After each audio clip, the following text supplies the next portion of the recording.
അസ്സലാമു അലൈക്കും വറഹ്മത്തുള്ളാഹി വബർക്കാത്തുഹു. ഇന്നത്തെ വീഡിയോയിൽ ഞാൻ 2 കമൻസിൻ്റെ റിപ്ലൈയും പറയുന്നുണ്ട്. പിന്നെ സൂറത്തുൽ മുൽക്കിനെ കുറിച്ചും പറയുന്നുണ്ട്. നമുക്ക് എല്ലാവർക്കും അറിയാം, സൂറത്തുൽ മുൽക്ക് എന്ന് ഓതിയാൽ നമുക്ക് നരകശിക്ഷയിൽ നിന്ന് മോചനം കിട്ടുമെന്ന്. അപ്പോൾ ഈ സൂറത്തുൽ മുൽക്കിലൂടെ അള്ളാഹു നമ്മളോട് എന്താണ് പറയാൻ ഉദ്ദേശിക്കുന്നതെന്ന് നമ്മൾ മനസ്സിലാക്കണ്ടേ? ഇന്നത്തെ വീഡിയോയിൽ ഞാൻ ഫസ്റ്റ് 9 ആയത്തിൽ അള്ളാഹു എന്താണ് നമ്മളോട് പറയുന്നത് എന്ന് പറയാം. ആദ്യം കമൻസിൻ്റെ റിപ്ലൈ പറയാം, അത് കഴിഞ്ഞിട്ട് സൂറത്തുൽ മുൽക്കിനെ കുറിച്ച് പറയാം.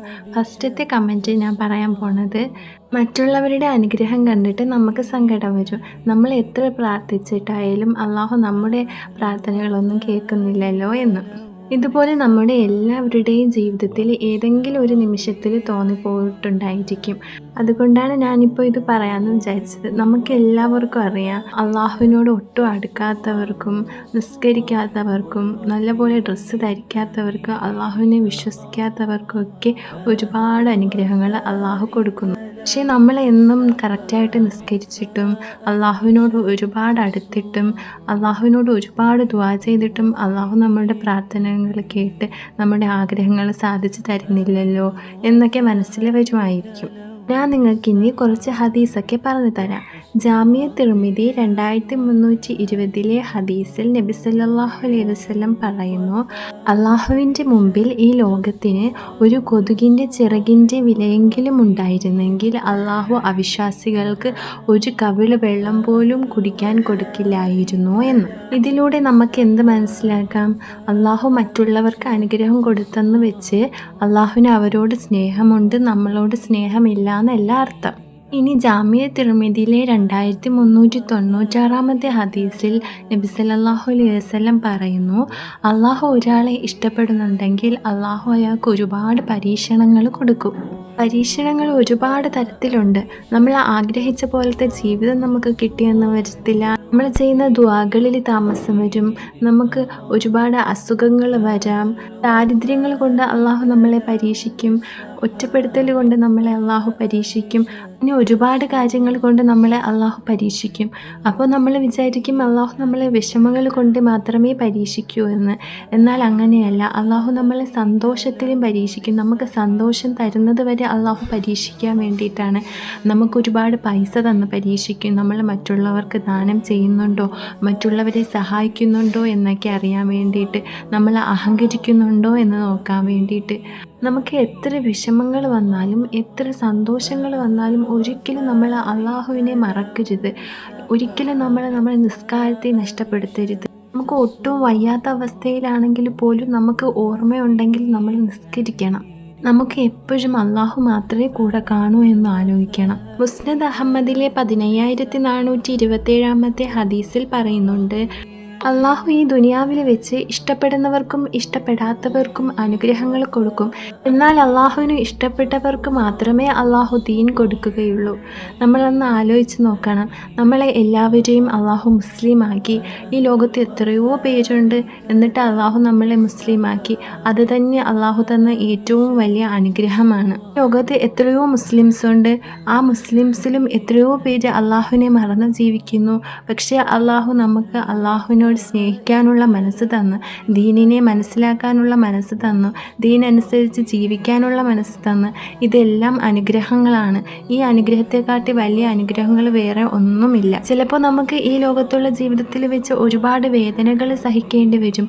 ഒരുപാട് ദുഃഖങ്ങളും പരീക്ഷണങ്ങളും നമ്മൾ നേരിടേണ്ടി വരും. ഒരിക്കലും നമ്മൾ അള്ളാഹുവിനെ മറക്കരുത്. നമ്മൾ സഹിക്കുന്ന ഓരോ വേദനകളിലും വിഷമങ്ങളിലും നമ്മളുടെ ഓരോ പാപങ്ങൾ കുറഞ്ഞുകൊണ്ടിരിക്കുകയാണ്. അപ്പോൾ നമുക്ക് ഇതിനെക്കാട്ടി നല്ല ലൈഫാണ് ഇനി വരാനിരിക്കുന്നതെന്ന് ആലോചിച്ച് അള്ളാഹു പറഞ്ഞതൊക്കെ അനുസരിച്ച് അള്ളാഹുവിനോടുള്ള സ്നേഹം നിലനിർത്തി നമ്മൾ ജീവിക്കണം. ഈ അടുത്ത കമൻറ്റ്, ഡെയിലി ചൊല്ലുന്ന അദ്കാറിൻ്റെ മീനിങ് പറഞ്ഞു തരുമോ എന്നാണ്. ഫസ്റ്റത്തത്, ലാ ഇലാഹ ഇല്ലാ അന്ത സുബ്ഹാനക ഇന്നി കുന്തു മിനൽ ളാലിമീൻ. എൻ്റെ രക്ഷിതാവേ, നീ അല്ലാതെ ആരാധനയ്ക്കർഹൻ ആരുമില്ല. നീ പരമപവിത്രനാകുന്നു. തീർച്ചയായും ഞാൻ അന്യായം ചെയ്തതിൽ ഒരാളാണ്. സുബ്ഹാനല്ലാഹി വബിഹംദിഹി സുബ്ഹാനല്ലാഹിൽ അലീം. അള്ളാഹു പവിത്രനാകുന്നു. അവനോട് നന്ദിയും സ്തുതിയും. മഹാനായ അള്ളാഹു പരമപവിത്രനാകുന്നു. ഹസ്ബുനല്ലാഹു വനിഅമൽ വക്കീൽ നിഅമൽ മൗല വനിഅമൻ നസീർ. അല്ലാഹു മാത്രം മതി ഞങ്ങൾക്ക്. അവൻ ഏറ്റവും നല്ല സംരക്ഷകനാകുന്നു. അവൻ ഏറ്റവും നല്ല സഹായിയും രക്ഷകനുമാണ്. അസ്തഗ്ഫിറുല്ലാഹ വ അതൂബു ഇലൈഹി. അല്ലാഹുവിനോട് ഞാൻ ക്ഷമ ചോദിക്കുന്നു. അവൻ്റെ അടുക്കൽ തന്നെ ഞാൻ മടങ്ങുകയും ചെയ്യുന്നു. ലാ ഹൗല വലാ ഖുവത ഇല്ലാ ബില്ലാഹിൽ അലിയിൽ അദീം. ഉള്ളതൊന്നും എൻ്റെ ശക്തിയാൽ അല്ല, ഒരിടത്തേക്കും മാറാനുള്ള ശക്തിയും എനിക്കില്ല. എല്ലാം ഉന്നതനും മഹാനുമായ അല്ലാഹുവിൻ്റെ ശക്തിയാൽ മാത്രം. ലാ ഇലാഹ ഇല്ലല്ലാഹു വഹ്ദഹു ലാ ശരീക ലഹു. അല്ലാഹു മാത്രമാണ് ആരാധനയ്ക്കർഹൻ. അവൻ ഏകനാവുന്നു, അവന് പങ്കാളികളുമില്ല. ഈ ദുആയിൽ കർബുണ്ട്. അതിൻ്റെ അർത്ഥം ഞാൻ പോസ്റ്റാക്കിയിട്ട് ഇടാം. ഈ പറഞ്ഞ അദ്കാറുകളുടെ അർത്ഥവും വേണമെങ്കിൽ നിങ്ങൾ പറഞ്ഞാൽ മതി, ഞാൻ പോസ്റ്റാക്കി ഇടാം. ഇനി സൂറത്തുൽ മുൽക്കിലൂടെ അല്ലാഹു നമ്മളോട് പറയാൻ ഉദ്ദേശിച്ചത് എന്താണെന്ന് നോക്കാം. ഫസ്റ്റ് നമുക്ക് ഈ സൂറത്ത് അവതരിപ്പിക്കപ്പെടാനുണ്ടായ കാര്യം എന്താണെന്ന് നോക്കാം. ഈ സൂറത്ത് അവതരിച്ചത് മക്കയിലാണ്.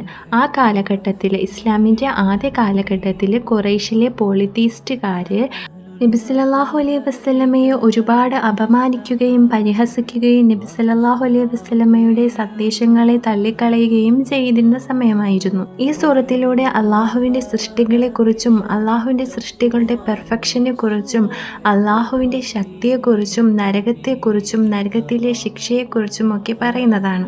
ഇനി നമുക്ക് 1 തൊട്ട് 9 വരെയുള്ള ആയത്തുകളുടെ അർത്ഥം നോക്കാം. തബാറകല്ലദീ ബിയദിഹിൽ മുൽക്കു വഹുവ അലാ കുല്ലി ഷൈഇൻ ഖദീർ. ആധിപത്യം ഏതൊരുവൻ്റെ കയ്യിലാണോ അവൻ അനുഗ്രഹപൂർണനായിരിക്കുന്നു, അവൻ ഏതു കാര്യത്തിനും കഴിവുള്ളവനാകുന്നു. അള്ളാഹുവിൻ്റെ കഴിവിനെയും ശക്തിയെയും കുറിച്ച് പറയുന്ന ആയത്താണിത്. അല്ലദീ ഖലഖൽ മൗത വൽ ഹയാത ലിയബ്ലുവക്കും അയ്യുക്കും അഹ്സനു അമലൻ വഹുവൽ അസീസുൽ ഗഫൂർ.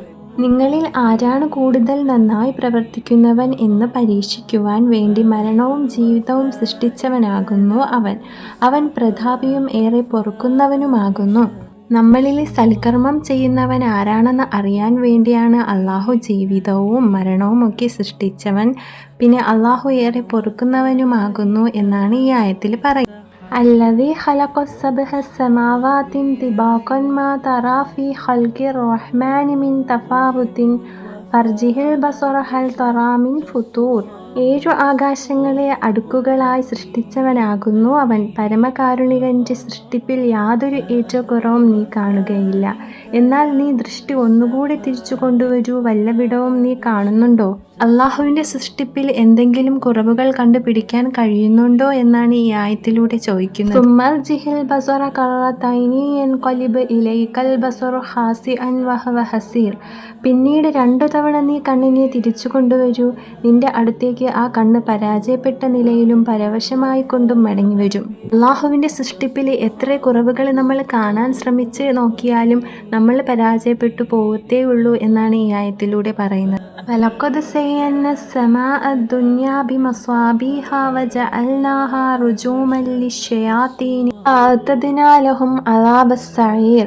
ഏറ്റവും അടുത്ത ആകാശത്തെ നാം ചില വിളക്കുകൾ കൊണ്ട് അലങ്കരിച്ചിരിക്കുന്നു. അവയെ നാം പിശാചുക്കളെ എറിഞ്ഞോടിക്കാനുള്ളവയുമാക്കിയിരിക്കുന്നു. അവർക്കു നാം ജ്വലിക്കുന്ന നരകശിക്ഷ ഒരുക്കി വയ്ക്കുകയും ചെയ്തിരിക്കുന്നു. അള്ളാഹു ആകാശത്തെ നക്ഷത്രങ്ങൾ കൊണ്ട് അലങ്കരിച്ചിരിക്കുന്നു. അതിൽ ചില നക്ഷത്രങ്ങളെ പിശാചുക്കളെ ഓടിക്കാൻ വേണ്ടിയും ഉപയോഗിച്ചിരിക്കുന്നു. വലില്ലദീന കഫറൂ ബിറബ്ബിഹിം അദാബു ജഹന്നമ വബിഇസൽ മസീർ. തങ്ങളുടെ രക്ഷിതാവിൽ അവിശ്വസിച്ചവർക്കാണ് നരകശിക്ഷയുള്ളത്. തിരിച്ചെത്തുന്ന ആ സ്ഥലം വളരെ ചീത്ത തന്നെ. ഇദാ ഉൽഖൂ ഫീഹാ സമിഉ ലഹാ ഷഹീഖൻ വഹിയ തഫൂർ. അവർ നരകത്തിൽ എറിയപ്പെട്ടാൽ അതീന്നവർ ഒരു ഗർജനം കേൾക്കുന്നതാണ്. അത് തിളച്ചുമറിഞ്ഞുകൊണ്ടിരിക്കുകയും ചെയ്യും. തകാദു തമയ്യസു മിനൽ ഗൈദി കുല്ലമാ ഉൽഖിയ ഫീഹാ ഫൗജുൻ സഅലഹും ഖസനതുഹാ അലം യഅതികും നദീർ. കോപം നിമിത്തം അത് പൊട്ടിപ്പിളർന്നു പോകുമാറാകും. നരകത്തിൽ ഓരോ സംഘവും എറിയപ്പെടുമ്പോഴേക്ക് അതിൻ്റെ കാവൽക്കാർ അവരോട് ചോദിക്കും, നിങ്ങളുടെ അടുത്ത് മുന്നറിയിപ്പുകാരൻ വന്നിരുന്നില്ലേ? ഖാലൂ ബലാ ഖദ് ജാഅനാ നദീറുൻ ഫകദ്ദബ്നാ വഖുൽനാ മാ നസ്സലല്ലാഹു മിൻ ഷൈഇൻ ഇൻ അൻതും ഇല്ലാ ഫീ ളലാലിൻ കബീർ. അവർ പറയും, അതെ, ഞങ്ങൾക്ക് മുന്നറിയിപ്പുകാരൻ വന്നിരുന്നു.